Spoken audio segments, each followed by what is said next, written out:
today, where does your worth come from?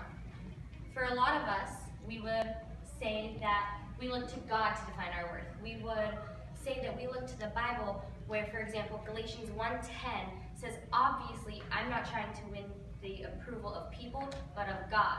If pleasing people were my goal, I would not be Christ's servant. But I don't want to talk about people who would claim that they look to God for their worth.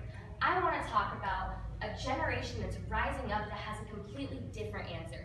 I want to talk about young boys who are finding their worth in lust and in money and in their friendships. I want to talk about young girls who don't know God and they're finding their worth in their physical size and in makeup and in their relationships.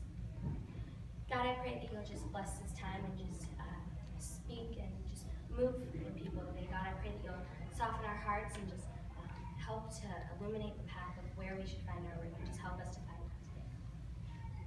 So we know that a lot of us having a relationship with God, we know that we have a connection with an all-powerful being who defines our worth.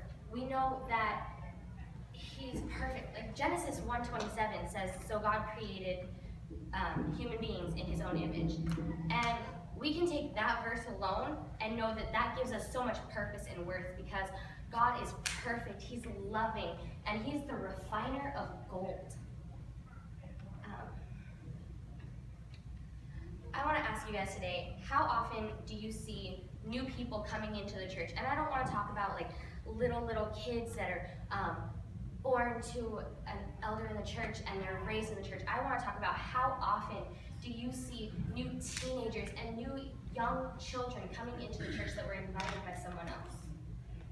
I know for me, a lot of the times I don't see new faces at youth group. I don't see new faces on Sunday mornings or even Sunday nights. And I want to challenge you to look inside and see, is the reason that we don't see these new faces coming in, is it because we're not reaching out?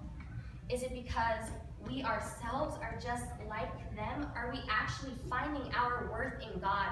Or are we too finding our worth in our relationships, in our friendships, in our jobs, in our financial situations, whatever it is?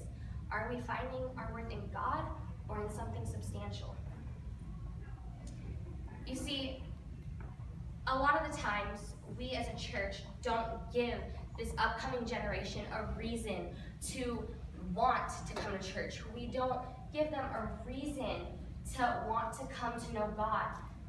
I go to a public high school where not a lot of people have faith. And it's pretty often that I can walk down to my high school and I'll be like, hey, do you maybe want to come to youth group this Wednesday? Or, hey, I heard this really cool thing on Sunday and I think it would be really cool if you came to church. And it really amazes me how often I get responses along the lines of, why would I want to go somewhere that I'm going to be judged and ridiculed?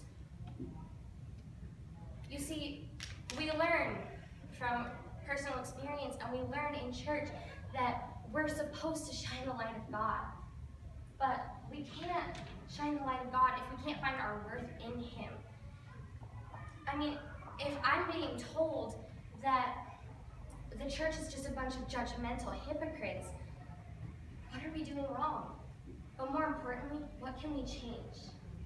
First of all, we need to control our judgment, and we need to make sure that before we judge somebody else by their actions, by their past, or by their words, we need to make sure that we ourselves are perfect. Because if we're not perfect, we can't judge someone else for not being perfect.